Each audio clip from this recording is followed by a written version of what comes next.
So for today, we're going to take these to get harvested. So basically I have this bowl right here with cool water, and I'm going to cut them, put them in there,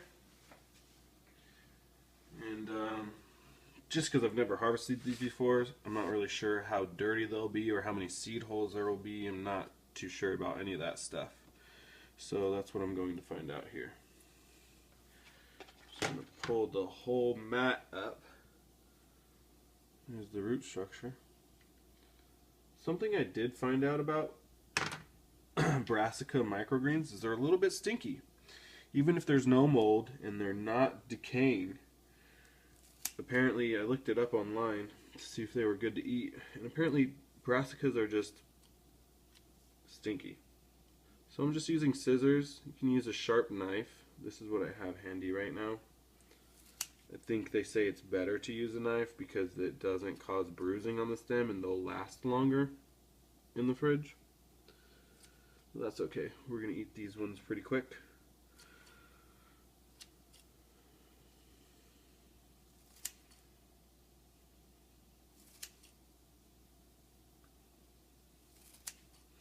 So I'm going to do some more trays and I'm going to test. That's good enough. I'll give that to the chickens. I'm going to test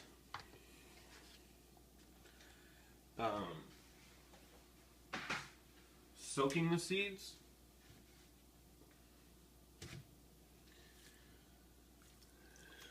I'm going to see if there's a difference between germinating seeds like soaking them overnight versus I just planted these ones dry, and it seems like they didn't have the best germination rates and everything didn't really pop up at the same time. So I'm going to soak them and see how that goes.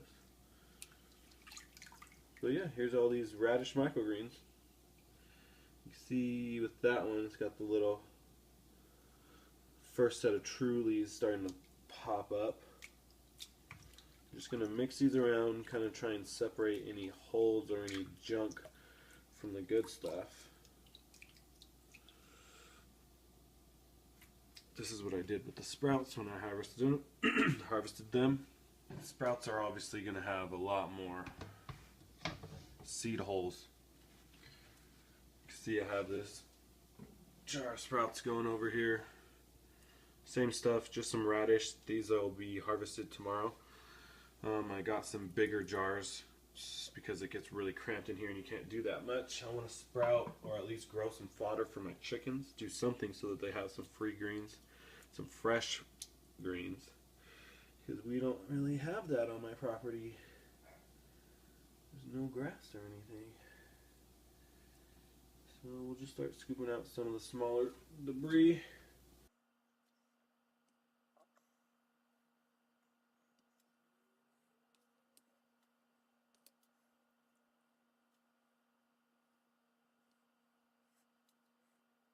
Really just trying to get anything that still has a seed hole, or any seed holes. Don't really need to be eating those.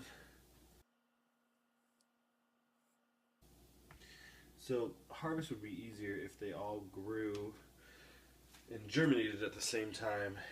Then they would be the same height. I wouldn't have all these little ones that still have seed holes on them. At least that's the theory. I know Corey over at Corey's Cave doesn't do any soaking, and that works well for him. Where I'm at, it is extremely dry, and I just don't think they get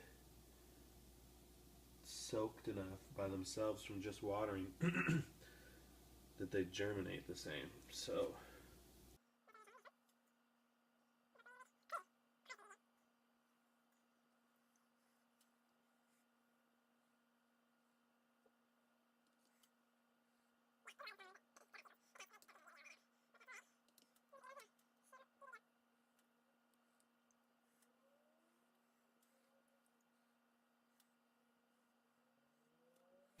we just got this little strainer at the dollar store.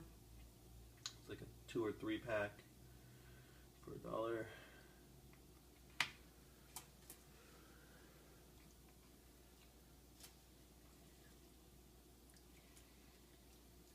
When you do this, use cool water so they don't get all blanched and start shriveling and whatnot.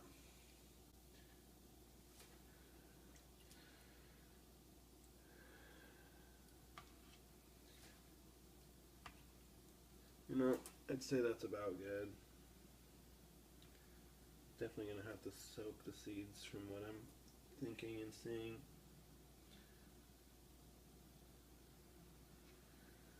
There's too much stuff left over, but we'll get these taken out. Spread out to air dry a bit.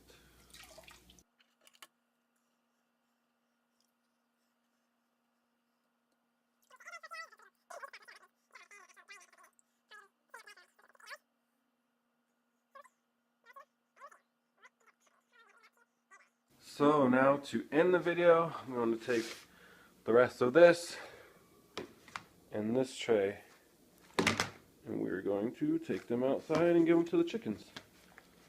See how the chickens like them. And then the mats, the cocoa coir mats, will be composted. So let's take them out to the chickens.